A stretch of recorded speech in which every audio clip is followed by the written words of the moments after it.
Komentuar këto zhvillime kam kënaqësi të kem Nikol Berisha, zoti Berisha, kënaqësi të kem, faleminderit që u bashkuat në këtë bisedë. E vlerësoj shumë, po nis më njëherë me lajmin e hapjes konsullatës. Padyshim ai është lajm, të dyja lajme të rëndësishme, por rëndësia e kësaj konsullate në Ulqin çfarë do të thotë për shqiptarët?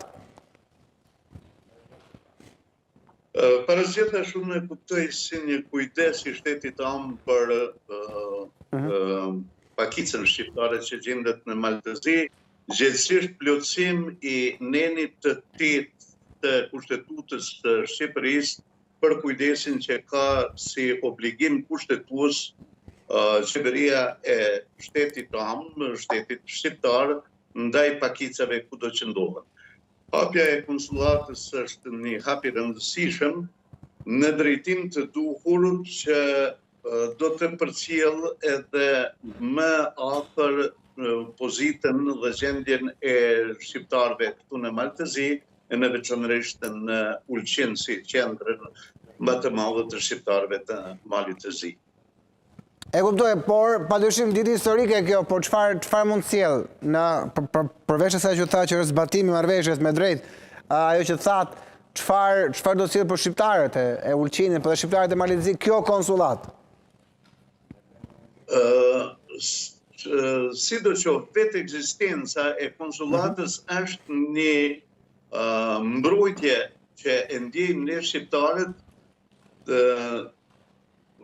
nga shteti anë dhe konsulatat dhe përfaqësitë diplomatike, e veçanërisht që kjo konsulat gjenerale që u hap në Ulqin është e rëndësishme e posaçme për të gjitha çështjet, e veçanërisht për ato që janë të çështjet e hapura, megjithëse të dy shtetet thonë se nuk kanë çështje të hapura, por situata e shqiptarëve të Malit të Zi nuk është aq e qëndrueshme, nuk është aq e rregulluar sa që deklarojnë përfaqësuesit e pushtetit Malazias. Kështu që një mbledhje të dhënash dhe një kontakt më i shpeshtë i konsullit aty krahas ambasadës ekzistuese në Podgoricë, konsulli me siguri do të ketë edhe mundësi të lëvizjes në Tuzë, Plavë, Kursir, më radhë, do të jetë një spakut psiqikisht do të kuptojmë ne shqiptarë si një mundësi e mbrojtjes më të madhe të pozitës sonë. Por, okay, për fatin e mirë nuk ka pasur reagime nga malazezët, apo jo?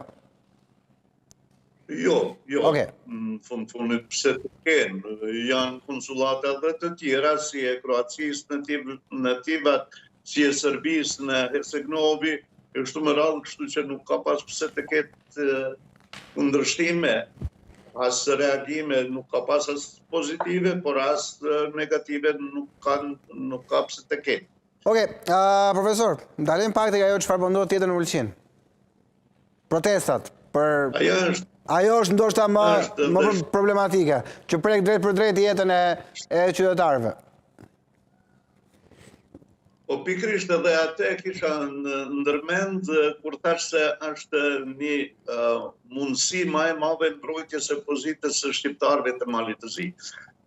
Sa i përket kësaj, protestave që ishin në Ulqin, para së gjithash shkaku se pse u paraqiten ato protesta, tha edhe gazetari juaj i parë se këtu krejtja filloi prej